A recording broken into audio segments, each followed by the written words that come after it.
ಆರೋಪವನ್ನ ಮಾಡ್ತಾ ಇದೆ ಬಿಜೆಪಿ. ಅದಕ್ಕೆ ಸಂಬಂಧಪಟ್ಟ ಒಂದಷ್ಟು ಅಂಶಗಳನ್ನ ಗಮನಿಸ್ತಾ ಹೋಗೋಣ.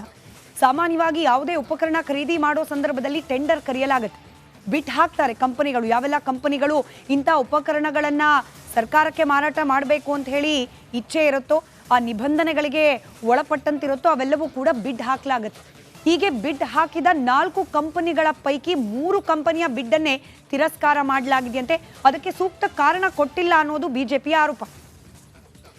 ಮಾರುಕಟ್ಟೆಗಿಂತ ಹೆಚ್ಚು ದರದಲ್ಲಿ ಈ ಏನು ಉಪಕರಣ ಇದೆ ಅದನ್ನ ನೀಡುವ ಕಂಪನಿಗೇನೆ ಟೆಂಡರ್ ಕೊಡಲಾಗಿದೆ. ಇದರ ಹಿಂದೆ ದುರುದ್ದೇಶ ಇದೆ ಅನ್ನೋ ಆರೋಪವನ್ನ ಕೂಡ ಬಿಜೆಪಿ ಮಾಡ್ತಾ ಇದೆ. ವೈದ್ಯಕೀಯ ಉಪಕರಣಗಳಿಗೆ 4 ರಿಂದ 5 ವರ್ಷ ವಾರಂಟಿ ಇರುತ್ತೆ ಸಾಮಾನ್ಯವಾಗಿ. ಆದರೆ ಲಕ್ಷಾಂತರ ರೂಪಾಯಿ ಕೊಟ್ಟು ಖರೀದಿ ಮಾಡಿರುವ ಈ ಉಪಕರಣಕ್ಕೆ ಕೇವಲ 1 ವರ್ಷ ಮಾತ್ರ ವಾರಂಟಿಯನ್ನ ನೀಡಿದೆ ಈ ಕಂಪನಿ. ದುಡ್ಡು ಜಾಸ್ತಿ, ವಾರಂಟಿ ಕೂಡ ಕಡಿಮೆ. ಉಚಿತ ಸಾಫ್ಟ್ವೇರ್ ನವೀಕರಣ, ಸಾಫ್ಟ್ವೇರ್ ಅಪ್ಗ್ರೇಡೇಷನ್. ಸಾಮಾನ್ಯವಾಗಿ ಇಂಥ ಉಪಕರಣಗಳಲ್ಲಿ ಅದನ್ನ ಉಚಿತವಾಗಿ ಮಾಡಿಕೊಡೋ ನಿಬಂಧನೆ ಇರುತ್ತೆ. ಆದರೆ ಈಗ ಏನು ಖರೀದಿ ಮಾಡಲಾಗಿದೆ ಆ ಕಂಪನಿ ಸಾಫ್ಟ್ವೇರ್ ಅಪ್ಗ್ರೇಡೇಷನ್ಗೆ ಕೂಡ ಉಚಿತವಾಗಿ ಮಾಡಿಕೊಡ್ತೀವಿ ಅನ್ನೋದ್ರ ಬಗ್ಗೆ ಯಾವುದೇ ಮಾಹಿತಿಯನ್ನ ನೀಡಿಲ್ಲ. ಅದಕ್ಕೂ ಕೂಡ ಸರ್ಕಾರದ ಬೊಕ್ಕಸದಿಂದಲೇ ಹಣ ಖರ್ಚು ಮಾಡುವಂತಹ ಪ್ರಸಂಗ ಬರಬಹುದು ಅನ್ನೋ ಅನುಮಾನ ಬಿಜೆಪಿ ವ್ಯಕ್ತಪಡಿಸ್ತಾ ಇದೆ. 174 ಕೋಟಿ ರೂಪಾಯಿ ಟೆಂಡರ್ನಲ್ಲಿ ಕಂಪನಿ ಹೆಸರು ಬದಲಾವಣೆ ಮಾಡಲಾಗಿದೆಯಾ? ಯಾವ್ಯಾವ ಆಸ್ಪತ್ರೆಗೆ ಸರಬರಾಜಾಗಿದೆ ಅನ್ನೋ ಪಟ್ಟಿಯನ್ನು ನಾವು ಗಮನಿಸ್ತಾ ಹೋದ್ರೆ ಬಹುತೇಕ ಹಾಸನದಿಂದ ಹಿಡಿದು ಮಂಡ್ಯ, ಮೈಸೂರು, ಬೆಂಗಳೂರುವರೆಗೂ ಕೂಡ ಬಹುತೇಕ ಆಸ್ಪತ್ರೆಗಳಿಗೆ ಈ ಯಂತ್ರವನ್ನು ಸರಬರಾಜು ಮಾಡಲಾಗಿದೆ. ಆದರೆ ಖರೀದಿ ಆಗೋ ಸಂದರ್ಭದಲ್ಲೇನೆ ಬಹಳಷ್ಟು ಅವ್ಯವಹಾರ ಆಗಿದೆ ಅನ್ನೋ ಅನುಮಾನ ಬಿಜೆಪಿಯದು. ಯಾವ ರೀತಿ ಇದಕ್ಕೆ ಉತ್ತರ ಕೊಡುತ್ತೆ ಸರ್ಕಾರ ಕಾದ್ ನೋಡ್ಬೇಕಾಗ ಆರೋಪವನ್ನ ಮಾಡ್ತಾ ಇದೆ ಬಿಜೆಪಿ. ಅದಕ್ಕೆ ಸಂಬಂಧಪಟ್ಟ ಒಂದಷ್ಟು ಅಂಶಗಳನ್ನ ಗಮನಿಸ್ತಾ ಹೋಗೋಣ. ಸಾಮಾನ್ಯವಾಗಿ ಯಾವುದೇ ಉಪಕರಣ ಖರೀದಿ ಮಾಡೋ ಸಂದರ್ಭದಲ್ಲಿ ಟೆಂಡರ್ ಕರೆಯಲಾಗುತ್ತೆ, ಬಿಟ್ ಹಾಕ್ತಾರೆ ಕಂಪನಿಗಳು. ಯಾವೆಲ್ಲ ಕಂಪನಿಗಳು ಇಂಥ ಉಪಕರಣಗಳನ್ನ ಸರ್ಕಾರಕ್ಕೆ ಮಾರಾಟ ಮಾಡಬೇಕು ಅಂತ ಹೇಳಿ ಇಚ್ಛೆ ಇರುತ್ತೋ, ಆ ನಿಬಂಧನೆಗಳಿಗೆ ಒಳಪಟ್ಟಂತಿರುತ್ತೋ ಅವೆಲ್ಲವೂ ಕೂಡ ಬಿಡ್ ಹಾಕಲಾಗುತ್ತೆ. ಹೀಗೆ ಬಿಡ್ ಹಾಕಿದ 4 ಕಂಪನಿಗಳ ಪೈಕಿ 3 ಕಂಪನಿಯ ಬಿಡ್ಡನ್ನೇ ತಿರಸ್ಕಾರ ಮಾಡಲಾಗಿದೆಯಂತೆ. ಅದಕ್ಕೆ ಸೂಕ್ತ ಕಾರಣ ಕೊಟ್ಟಿಲ್ಲ ಅನ್ನೋದು ಬಿಜೆಪಿಯ ಆರೋಪ. ಮಾರುಕಟ್ಟೆಗಿಂತ ಹೆಚ್ಚು ದರದಲ್ಲಿ ಈ ಏನು ಉಪಕರಣ ಇದೆ ಅದನ್ನ ನೀಡುವ ಕಂಪನಿಗೇನೆ ಟೆಂಡರ್ ಕೊಡಲಾಗಿದೆ. ಇದರ ಹಿಂದೆ ದುರುದ್ದೇಶ ಇದೆ ಅನ್ನೋ ಆರೋಪವನ್ನ ಕೂಡ ಬಿಜೆಪಿ ಮಾಡ್ತಾ ಇದೆ. ವೈದ್ಯಕೀಯ ಉಪಕರಣಗಳಿಗೆ 4 ರಿಂದ 5 ವರ್ಷ ವಾರಂಟಿ ಇರುತ್ತೆ ಸಾಮಾನ್ಯವಾಗಿ. ಆದರೆ ಲಕ್ಷಾಂತರ ರೂಪಾಯಿ ಕೊಟ್ಟು ಖರೀದಿ ಮಾಡಿರುವ ಈ ಉಪಕರಣಕ್ಕೆ ಕೇವಲ 1 ವರ್ಷ ಮಾತ್ರ ವಾರಂಟಿಯನ್ನ ನೀಡಿದೆ ಈ ಕಂಪನಿ. ದುಡ್ಡು ಜಾಸ್ತಿ, ವಾರಂಟಿ ಕೂಡ ಕಡಿಮೆ.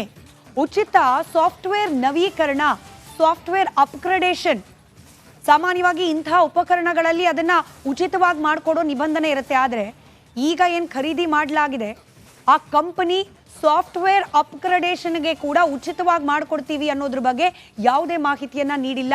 ಅದಕ್ಕೂ ಕೂಡ ಸರ್ಕಾರದ ಬೊಕ್ಕಸದಿಂದಲೇ ಹಣ ಖರ್ಚು ಮಾಡುವಂತಹ ಪ್ರಸಂಗ ಬರಬಹುದು ಅನ್ನೋ ಅನುಮಾನ ಬಿಜೆಪಿ ವ್ಯಕ್ತಪಡಿಸ್ತಾ ಇದೆ. 174 ಕೋಟಿ ರೂಪಾಯಿ ಟೆಂಡರ್ನಲ್ಲಿ ಕಂಪನಿ ಹೆಸರು ಬದಲಾವಣೆ ಮಾಡಲಾಗಿದೆಯಾ? ಯಾವ್ಯಾವ ಆಸ್ಪತ್ರೆಗೆ ಸರಬರಾಜಾಗಿದೆ ಅನ್ನೋ ಪಟ್ಟಿಯನ್ನು ನಾವು ಗಮನಿಸ್ತಾ ಹೋದ್ರೆ ಬಹುತೇಕ ಹಾಸನದಿಂದ ಹಿಡಿದು ಮಂಡ್ಯ, ಮೈಸೂರು, ಬೆಂಗಳೂರುವರೆಗೂ ಕೂಡ ಬಹುತೇಕ ಆಸ್ಪತ್ರೆಗಳಿಗೆ ಈ ಯಂತ್ರವನ್ನು ಸರಬರಾಜು ಮಾಡಲಾಗಿದೆ. ಆದರೆ ಖರೀದಿ ಆಗೋ ಸಂದರ್ಭದಲ್ಲೇನೆ ಬಹಳಷ್ಟು ಅವ್ಯವಹಾರ ಆಗಿದೆ ಅನ್ನೋ ಅನುಮಾನ ಬಿಜೆಪಿಯದು. ಯಾವ ರೀತಿ ಇದಕ್ಕೆ ಉತ್ತರ ಕೊಡುತ್ತೆ ಸರ್ಕಾರ ಕಾದ್ ನೋಡ್ಬೇಕಾಗ ಆರೋಪವನ್ನ ಮಾಡ್ತಾ ಇದೆ ಬಿಜೆಪಿ. ಅದಕ್ಕೆ ಸಂಬಂಧಪಟ್ಟ ಒಂದಷ್ಟು ಅಂಶಗಳನ್ನ ಗಮನಿಸ್ತಾ ಹೋಗೋಣ.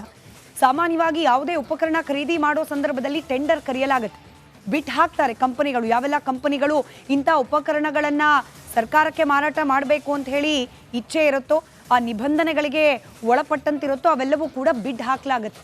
ಹೀಗೆ ಬಿಡ್ ಹಾಕಿದ 4 ಕಂಪನಿಗಳ ಪೈಕಿ 3 ಕಂಪನಿಯ ಬಿಡ್ಡನ್ನೇ ತಿರಸ್ಕಾರ ಮಾಡಲಾಗಿದೆಯಂತೆ. ಅದಕ್ಕೆ ಸೂಕ್ತ ಕಾರಣ ಕೊಟ್ಟಿಲ್ಲ ಅನ್ನೋದು ಬಿಜೆಪಿಯ ಆರೋಪ.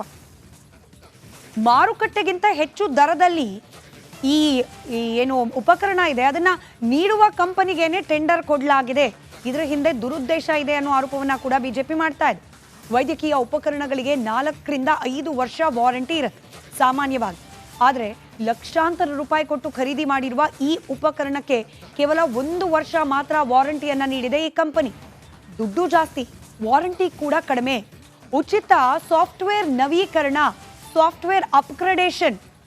ಸಾಮಾನ್ಯವಾಗಿ ಇಂಥ ಉಪಕರಣಗಳಲ್ಲಿ ಅದನ್ನ ಉಚಿತವಾಗಿ ಮಾಡಿಕೊಡೋ ನಿಬಂಧನೆ ಇರುತ್ತೆ. ಆದರೆ ಈಗ ಏನು ಖರೀದಿ ಮಾಡಲಾಗಿದೆ ಆ ಕಂಪನಿ ಸಾಫ್ಟ್ವೇರ್ ಅಪ್ಗ್ರೇಡೇಷನ್ಗೆ ಕೂಡ ಉಚಿತವಾಗಿ ಮಾಡಿಕೊಡ್ತೀವಿ ಅನ್ನೋದ್ರ ಬಗ್ಗೆ ಯಾವುದೇ ಮಾಹಿತಿಯನ್ನ ನೀಡಿಲ್ಲ. ಅದಕ್ಕೂ ಕೂಡ ಸರ್ಕಾರದ ಬೊಕ್ಕಸದಿಂದಲೇ ಹಣ ಖರ್ಚು ಮಾಡುವಂತಹ ಪ್ರಸಂಗ ಬರಬಹುದು ಅನ್ನೋ ಅನುಮಾನ ಬಿಜೆಪಿ ವ್ಯಕ್ತಪಡಿಸ್ತಾ ಇದೆ. 174 ಕೋಟಿ ರೂಪಾಯಿ ಟೆಂಡರ್ನಲ್ಲಿ ಕಂಪನಿ ಹೆಸರು ಬದಲಾವಣೆ ಮಾಡಲಾಗಿದೆಯಾ? ಯಾವ್ಯಾವ ಆಸ್ಪತ್ರೆಗೆ ಸರಬರಾಜಾಗಿದೆ ಅನ್ನೋ ಪಟ್ಟಿಯನ್ನು ನಾವು ಗಮನಿಸ್ತಾ ಹೋದ್ರೆ ಬಹುತೇಕ ಹಾಸನದಿಂದ ಹಿಡಿದು ಮಂಡ್ಯ, ಮೈಸೂರು, ಬೆಂಗಳೂರುವರೆಗೂ ಕೂಡ ಬಹುತೇಕ ಆಸ್ಪತ್ರೆಗಳಿಗೆ ಈ ಯಂತ್ರವನ್ನು ಸರಬರಾಜು ಮಾಡಲಾಗಿದೆ. ಆದರೆ ಖರೀದಿ ಆಗೋ ಸಂದರ್ಭದಲ್ಲೇನೆ ಬಹಳಷ್ಟು ಅವ್ಯವಹಾರ ಆಗಿದೆ ಅನ್ನೋ ಅನುಮಾನ ಬಿಜೆಪಿಯದು. ಯಾವ ರೀತಿ ಇದಕ್ಕೆ ಉತ್ತರ ಕೊಡುತ್ತೆ ಸರ್ಕಾರ ಕಾದ್ ನೋಡ್ಬೇಕಾಗ ಆರೋಪವನ್ನ ಮಾಡ್ತಾ ಇದೆ ಬಿಜೆಪಿ. ಅದಕ್ಕೆ ಸಂಬಂಧಪಟ್ಟ ಒಂದಷ್ಟು ಅಂಶಗಳನ್ನ ಗಮನಿಸ್ತಾ ಹೋಗೋಣ.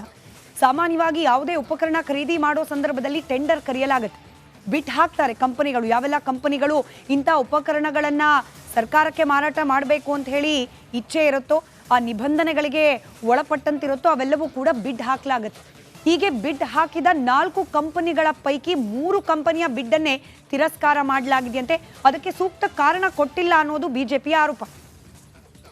ಮಾರುಕಟ್ಟೆಗಿಂತ ಹೆಚ್ಚು ದರದಲ್ಲಿ ಈ ಏನು ಉಪಕರಣ ಇದೆ ಅದನ್ನ ನೀಡುವ ಕಂಪನಿಗೇನೆ ಟೆಂಡರ್ ಕೊಡಲಾಗಿದೆ. ಇದರ ಹಿಂದೆ ದುರುದ್ದೇಶ ಇದೆ ಅನ್ನೋ ಆರೋಪವನ್ನ ಕೂಡ ಬಿಜೆಪಿ ಮಾಡ್ತಾ ಇದೆ. ವೈದ್ಯಕೀಯ ಉಪಕರಣಗಳಿಗೆ 4 ರಿಂದ 5 ವರ್ಷ ವಾರಂಟಿ ಇರುತ್ತೆ ಸಾಮಾನ್ಯವಾಗಿ.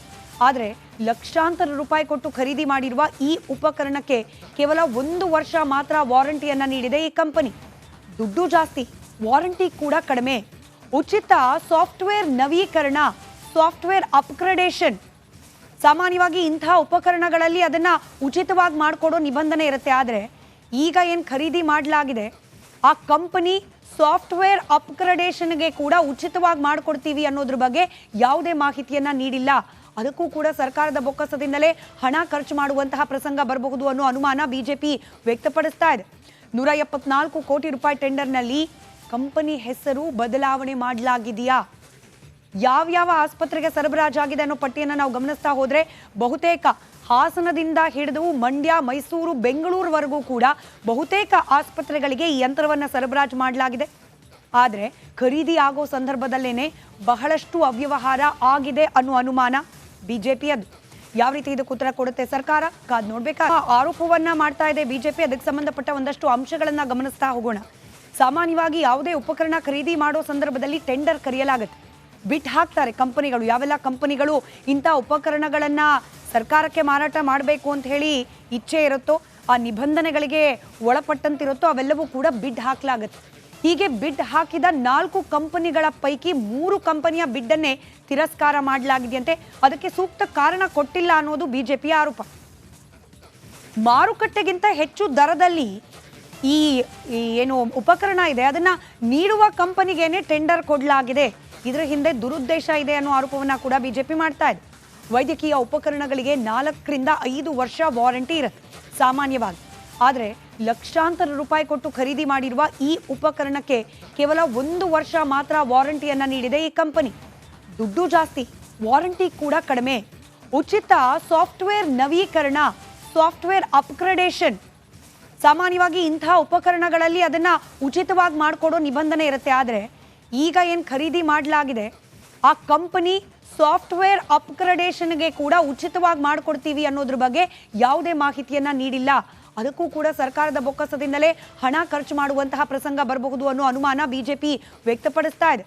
174 ಕೋಟಿ ರೂಪಾಯಿ ಟೆಂಡರ್ನಲ್ಲಿ ಕಂಪನಿ ಹೆಸರು ಬದಲಾವಣೆ ಮಾಡಲಾಗಿದೆಯಾ? ಯಾವ್ಯಾವ ಆಸ್ಪತ್ರೆಗೆ ಸರಬರಾಜಾಗಿದೆ ಅನ್ನೋ ಪಟ್ಟಿಯನ್ನು ನಾವು ಗಮನಿಸ್ತಾ ಹೋದ್ರೆ ಬಹುತೇಕ ಹಾಸನದಿಂದ ಹಿಡಿದು ಮಂಡ್ಯ, ಮೈಸೂರು, ಬೆಂಗಳೂರುವರೆಗೂ ಕೂಡ ಬಹುತೇಕ ಆಸ್ಪತ್ರೆಗಳಿಗೆ ಈ ಯಂತ್ರವನ್ನು ಸರಬರಾಜು ಮಾಡಲಾಗಿದೆ. ಆದರೆ ಖರೀದಿ ಆಗೋ ಸಂದರ್ಭದಲ್ಲೇನೆ ಬಹಳಷ್ಟು ಅವ್ಯವಹಾರ ಆಗಿದೆ ಅನ್ನೋ ಅನುಮಾನ ಬಿಜೆಪಿಯದು. ಯಾವ ರೀತಿ ಇದಕ್ಕೆ ಉತ್ತರ ಕೊಡುತ್ತೆ ಸರ್ಕಾರ ಕಾದ್ ನೋಡ್ಬೇಕಾ.